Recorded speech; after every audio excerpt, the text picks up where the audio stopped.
আমি ন্যায় বিচার পেয়েছি, যেহেতু সে নিজে আত্মস্বীকৃত, সুতরাং সে অপরাধীর বিচার পেয়েছে, আমি সন্তুষ্ট। দেখেন, আমাকে আজকের দিনের জন্য নিয়োগ প্রদান করা হয়েছে। আমি আজকের দিন পর্যন্ত আমার যে দায়িত্ব, সে দায়িত্বটা পালন করেছি।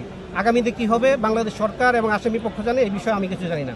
আমি মনে করি বাংলাদেশের ইতিহাসে একটা নজির স্থাপিত হয়েছে। মাত্র 4 কার্য দিবসে এই মামলার বিচার কার্য নিষ্পত্তি করে সরকার একটা মেসেজ দিতে চায় রাষ্ট্রের কাছে, সমাজের কাছে, মানুষের কাছে।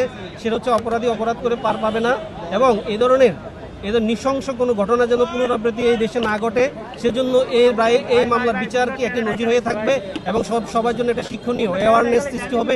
নিশ্চয় মানুষ মনে করবে যে অপরাধ করলে পার পাওয়া যাবে না। আমি কিন্তু এই মামলাটিতে আসামি পক্ষে আইনজীবী হিসেবে মামলা পরিচালনা করার জন্য সরকারের যে প্রস্তাব, সেটা গ্রহণ করেছিলাম। এই কারণে আমি গ্রহণ না করলে, অথবা কেউ যদি গ্রহণ করতেছে না, তাহলে আজকে 4 কার্য দিবসে এই মামলার বিচার কার্য নিষ্পত্তি হতো না। সুতরাং আমার যে দায়িত্ব ছিল, সে দায়িত্বটা আমি গ্রহণ করাতে রাষ্ট্র বিচার করতে পারেছে অপরাধীর, এবং এই দেশের যে মানুষ সবাই এই বিচারটি দেখতে পেয়েছে।